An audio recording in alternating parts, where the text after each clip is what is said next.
Microsoft की service ठप, मचा हड़कंप। दुनिया भर में 4,000 से ज्यादा फ्लाइट्स कैंसिल। एक्सपर्ट ने जताई चिंता, साइबर अटैक की आशंका।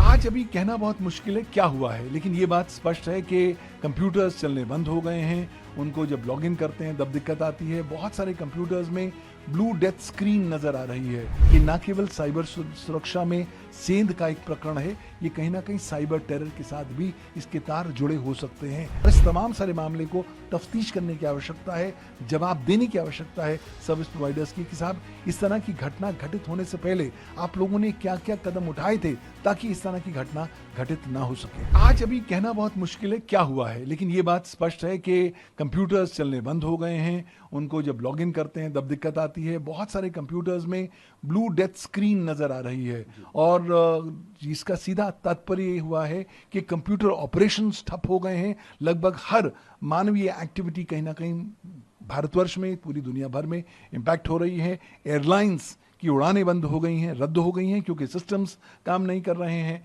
हॉस्पिटल्स की क्रिटिकल इंफॉर्मेशन इंफ्रास्ट्रक्चर भी इम्पैक्ट हो गया है। लोगों को क्रिटिकल हेल्थ केयर मिलने में दिक्कत हो रही है। टेलीविजन चैनल्स अपने पूरे तरह से सिग्नल्स ब्रॉडकास्ट नहीं कर पा रहे। कॉर्पोरेट इंडिया अपना काम नहीं कर पा रहा है क्योंकि सिस्टम्स ऑपरेट नहीं हो रहे, डेटा को एक्सेस नहीं किया जा रहा। तो चारों ओर मैं देख रहा हूं कि इस तरह के एपिसोड से एक प्रभाव नजर आता है। भारत को कैसे प्रभावित कर रहा है?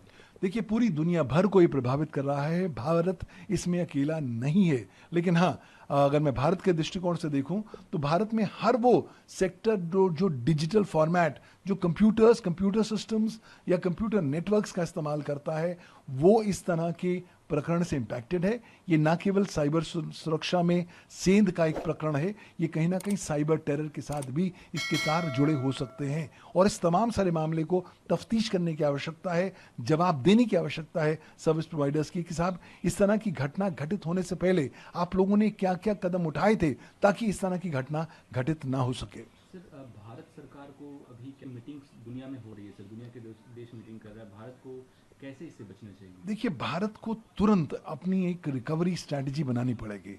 एक तो आप मीटिंग्स कर रहे हैं, बहुत अच्छी बात है। आप इन्वेस्टिगेशंस ऑर्डर करिए ताकि इन्वेस्टिगेशंस हो जाएं कि क्यों हुआ है।